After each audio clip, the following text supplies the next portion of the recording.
Bab 257, Duchess Naga 3. Di-upload oleh Baca Suara. Jangan lupa like dan subscribe, agar kami semangat upload lebih banyak. Yujin tidak berencana untuk bertemu siapapun begitu dia tiba di Kastil Iblis Naga, tetapi itu tidak dapat dihindari dalam beberapa hal. Menurut Yujin, rencana untuk menyusup ke Kastil Iblis Naga tidak dipoles dan penuh lubang. Dengan demikian, dia telah membuat persiapan untuk kemungkinan mengalami situasi yang tidak terduga. Dia siap untuk segera menanggapi apapun situasi yang diperlukan, tetapi ketika seseorang mulai berteriak pada Bud, Yujin mengutuk dalam hati, persetan. Itu tidak sesuai harapannya untuk mengalami masalah segera setelah tiba. Jadi, apa yang bisa dia lakukan? Nah, apa yang harus dilakukan, sebenarnya? Hanya ada satu hal yang bisa dia lakukan. Dia akan membunuh Bud serta iblis yang tidak dikenal. Kemudian dia akan menyusup ke Kastil Iblis Naga seolah-olah tidak ada yang pernah terjadi. Setelah mengambil keputusan, Yujin memeriksa lawannya melalui lubang kunci. Wanita mencolok itu menyebut dirinya sebagai orang ketiga dan berbicara dengan cara yang konyol. Ketika dia mempelajari penampilannya, dia memperhatikan bahwa itu dia terlihat hanya beberapa tahun lebih tua dari Mer. Rambutnya dibelah di tengah. Itu mengungkapkan dahinya, yang memiliki tanduk mencuat dari tengah serta permata merah berkilau tertanam di dalamnya. Tidak mungkin, Yujin tercengang. Menurut informasi Noir, Duchess Naga tidak muncul dalam 200 tahun. Namun, di sanalah dia, berdiri tepat di depannya saat ini. Wanita ini adalah penguasa sah dari Dragon Demon Castle dan satu-satunya daging dan darah naga hitam. Teriak gadis itu dengan gagah berani sambil mengulurkan telapak tangannya ke arah Bud. Setelah mendengar ini, Yujin tidak lagi memendam keraguan. Namaku Rhaimira. Kamu jiwa jahat yang berani menyentuh persembahan ke Kastil Iblis Naga. Sebagai penguasa Kastil Iblis Naga, wanita ini memerintahkanmu. Segera akhiri hidupmu sendiri. Yujin tidak memerlukan penjelasan lebih lanjut. Rhaimira telah mengaku sebagai pewaris sejati naga hitam dan penguasa sah dari Kastil Iblis Naga. Mempertimbangkan absurditas situasi, dia tidak bisa tidak mempertanyakan kebenaran klaimnya, tetapi dia memutuskan untuk membunuhnya. Apa? Seru Bud. Demon Fog berwajah babi tidak berhati-hati terhadap manusia yang tertutup di dalam kotak, karena Yujin dengan terampil menyembunyikan mana dan kemampuannya saat berada di dalam. Kemunculan Yujin yang tiba-tiba menyebabkan Bud berbalik, wajahnya berubah dengan campuran keterkejutan dan teror. Mata Bud mengikuti pendakian Yujin ke udara. Meskipun ini adalah perkembangan yang berbeda secara signifikan dari rencana awal Yujin, dia dengan gigih mengeksekusi bagian dari strateginya yang menyangkut Bud seperti yang dia rencanakan. Saat Yujin keluar dari kotak, dia meraih kepala Bud dan menariknya bersih dari tubuhnya. Kiyah! Jeritan menusuk Rhaimira bergema di angkasa. Kepala Bud terlepas dari tubuhnya, dengan tulang punggungnya masih menempel. Meskipun demikian, Bud tidak langsung mati karena mana, mungkin karena mana yang terakumulasi. Sebaliknya, dia membuka mulutnya lebar-lebar dan mengeluarkan jeritan bernada tinggi, seperti babi, kiwik. Jeritan memekakkan telinga tiba-tiba dibungkam saat api meletus dari ujung jari Yujin dan menghabiskan tubuh Bud. Ini bukan nyala api biasa, itu diresapi dengan kekuatan-kekuatan pedang.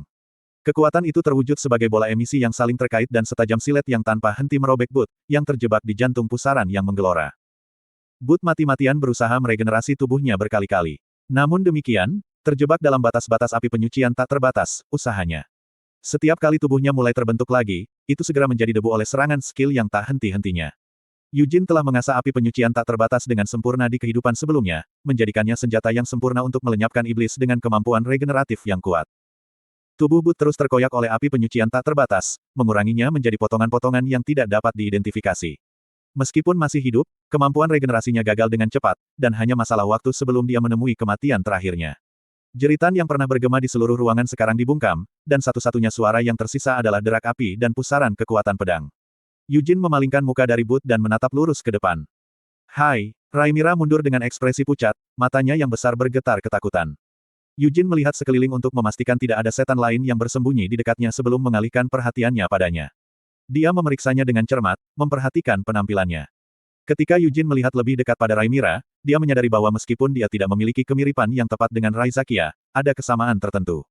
Tentu saja, ini yang diharapkan.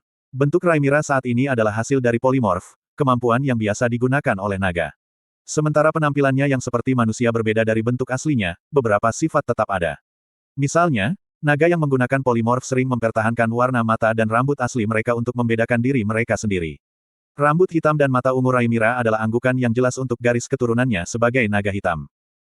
Rhaimira berseru dengan suara panik, "Kakakmu. Apa? Siapa Anda?"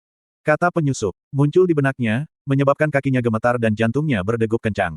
Sementara itu, tubuh Inspektur Bud sedang terkoyak menjadi massa tak berbentuk di belakang penyusup, dan aliran mana yang rumit dan kuat yang digunakan untuk menghancurkan tubuh Bud hanya menambah keterkejutan dan kegelisahan Rhaimira. Ekspresinya menegang. Sejujurnya, Rhaenyra takut. Namun, dia tidak mengungkapkan ketakutannya, atau setidaknya, dia pikir dia tidak membiarkannya muncul. Bertentangan dengan keyakinannya, kedua kakinya gemetar. Sayangnya, Rhaenyra terlalu gugup dan takut untuk mengenali kebenaran ini. Kamu berani. Beraninya kamu. Bagaimana kamu bisa membahayakan pelayan kastil di depan wanita ini, penguasa kastil iblis naga? Anda tidak akan mampu membayar untuk ini, bahkan dengan lusinan, tidak, ratusan kematian. Rhaenyra menangis keras. Meskipun dia adalah tukik, seekor naga tetaplah seekor naga. Dengan demikian, tangisannya membawa beban warisannya, Dragon Fear. Meskipun demikian, Dragon Fear-nya sangat lemah sehingga bahkan tidak bisa menahan lilin untuk Dragon Fear yang Ariartel pancarkan. Apa yang dia lakukan? Mer bertanya-tanya. Faktanya, Dragon Fear Rhaenyra sangat lemah sehingga bahkan Mer pun tidak merasa terancam. Jelas, ketakutan naga Rhaenyra gagal mempengaruhi tubuh dan mana Yujin, jadi Yujin tidak ragu-ragu dan melompat ke arah Rhaenyra. Serang. Rhaenyra kaget, tapi dia mengayunkan tangannya secara reaktif. Itu adalah serangan yang ceroboh, tetapi kekuatan yang terkandung dalam pukulan itu tidak bisa diabaikan. Yujin tidak berniat membiarkan Rhaenyra memukulnya, jadi dia mengeluarkan pedang Storm Wind dari jubahnya. Ini aku, Tempest, Raja Roh Angin. Aku datang ke Helmut. Yujin telah mengandalkan pedang suci sebagian besar waktu dalam pertempuran baru-baru ini, jadi dia jarang menggunakan Wind akhir-akhir ini. Bahkan, hari ini adalah pertama kalinya dia akhirnya menarik pedang sekali lagi sejak kedatangannya di Helmut. Jadi, Tempest berteriak seolah-olah dia telah menunggu selamanya untuk saat ini. Wind hanya digunakan sebagai saluran pada awalnya. Sejak dia menandatangani kontrak dengan Tempest, itu bisa berbicara dengan Yujin kapanpun dia mau. Jadi Tempest berteriak seperti ini setiap kali dia memegang Wind adalah Tempest yang aneh dan keras kepala bersikeras untuk membuat kehadirannya diketahui. Diamlah, kata Yujin pada Tempest dalam benaknya. Hamel, teriakanku hanya bisa didengar di kepalamu. Aku tahu, tapi diam saja. Respons dingin Yujin tampaknya berpengaruh pada angin Tempest, karena sedikit mengendur. Seolah-olah Tempest mencoba menyampaikan ketidaksenangannya dengan merajuk. Namun, tidak semua angin melemah. Hanya angin di sekitar Yujin yang melemah, sementara angin yang menentang serangan Rhaenyra meningkat menjadi badai dahsyat. Payudara. Udara bergetar dengan ledakan keras, tetapi suara itu tidak mencapai jauh melampaui titik asalnya. Sebaliknya, suara itu bergema seolah-olah Yujin dan Rhaenyra sedang berdiri di kedalaman gua. Sihir yang dilemparkan Yujin meredam suara apapun dari melarikan diri dari daerah itu. Jika Rhaenyra lebih berkepala dingin, dia mungkin telah memperhatikan sihir yang menyelimuti ruang dan berusaha menghilangkannya. Sayangnya, dia jauh dari tenang dan terkumpul saat ini. Suara Rhaenyra bergetar ketakutan saat dia tersandung mundur beberapa langkah. Dia tergagap dengan wajah pucat dan bibir bergetar, ada apa? Rhaenyra sangat terkejut dan tidak bisa menenangkan diri. Slot iklan, kamu bisa pasang iklanmu di sini. Kakak kamu, penyusup. B beraninya kau menyerang wanita ini. Jika Anda berhenti sekarang, B benar. Jika Anda segera berhenti, wanita ini akan memaafkan Anda, jadi. Rhaenyra berbicara dengan panik tanpa menarik nafas. Yujin tidak mendorongnya lebih jauh, tetapi malah berhenti. Dia merasakannya setelah bertabrakan dengannya. Tidak, dia, pada kenyataannya, merasakannya sebelum bertukar pukulan dengannya, tetapi dia menjadi yakin setelahnya. Ini bukan kekuatan gelap. Energi gelap adalah kekuatan kuat yang dimanfaatkan oleh iblis, termasuk Raja Iblis. Itu adalah jenis mana yang telah diresapi dengan esensi gelap iblis, dan ketika dimurnikan, itu dikenal sebagai kekuatan gelap. Raizakia, naga hitam yang jatuh, telah menyalurkan mana yang tak terbatas dari hati naganya ke dalam kekuatan gelap. Ketika Yujin bentrok dengan Rhaenyra, dia menemukan bahwa, meskipun keturunannya, Rhaenyra tidak memiliki kekuatan kegelapan. Sebaliknya, mananya sama murninya dengan naga lainnya. Hamel, dia. Saya tahu. Ekspresi Yujin kusut. Dia tahu apa yang akan dikatakan Tempest. Tidak mungkin Yujin tidak sadar karena dialah yang benar-benar bertukar pukulan dengan Rhaenyra. Namun demikian, mengingat keadaan saat ini, dia tidak mampu mengalihkan perhatiannya ke detail tak terduga tentang Rhaenyra ini. Terlepas dari segalanya, faktanya tetap bahwa dia adalah seekor naga, dan dia tidak bisa kehilangan kewaspadaan. Yah.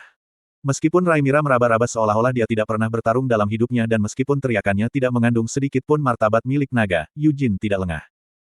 Kioh.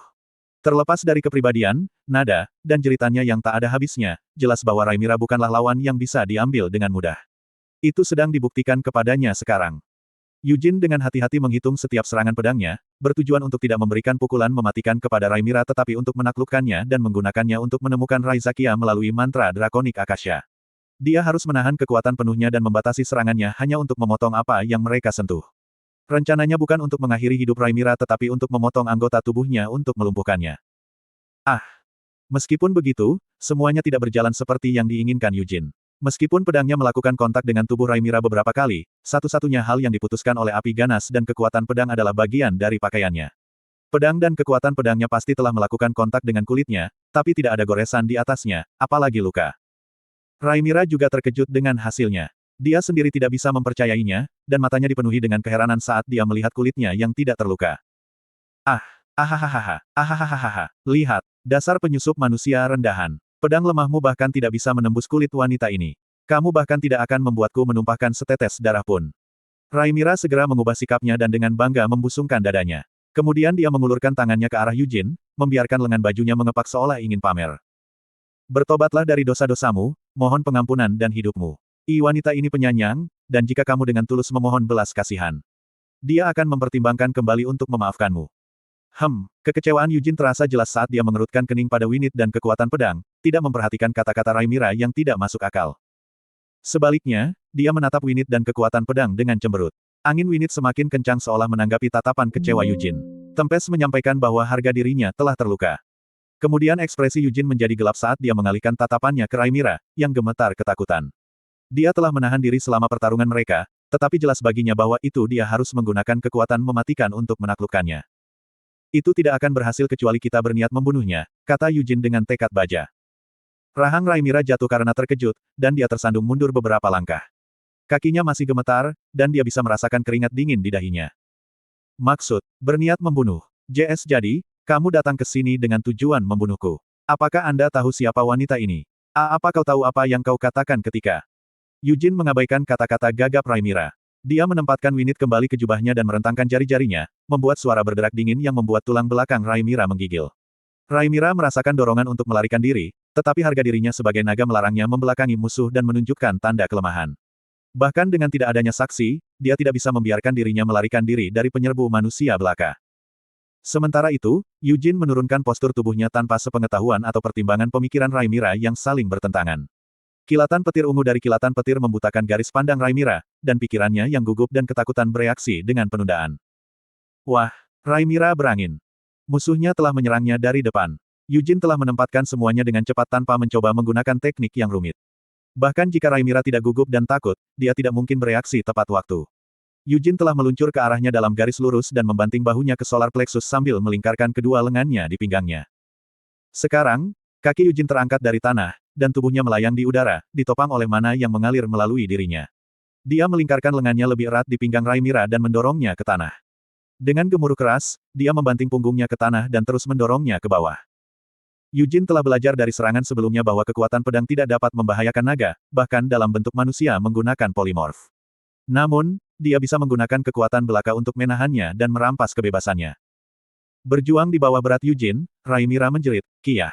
Kiyah! El berangkatkan! Melepaskan! Ge-Grof!" Rhaenyra menemukan dirinya dalam situasi yang belum pernah dia alami sebelumnya. Meskipun tidak ada rasa sakit fisik, berat tubuh Yujin yang menekan tubuhnya sangat besar, dan itu membuatnya ketakutan. Yujin, di sisi lain, sama sekali tidak menyadari kekacauan di dalam pikiran Rhaenyra. Dia tidak bisa menguraikan arti jeritannya yang panik dan kata, "Grof," tetapi dia menyadari bahwa dia tidak memiliki etiket dan pelatihan yang tepat. Retak, kreaek. Manifestasi mana muncul di belakang Yujin, mengambil bentuk dan menambahkan lebih banyak bobot pada anggota tubuh Rhaenyra yang sudah terkendali. Anda, wanita ini adalah anak naga hitam.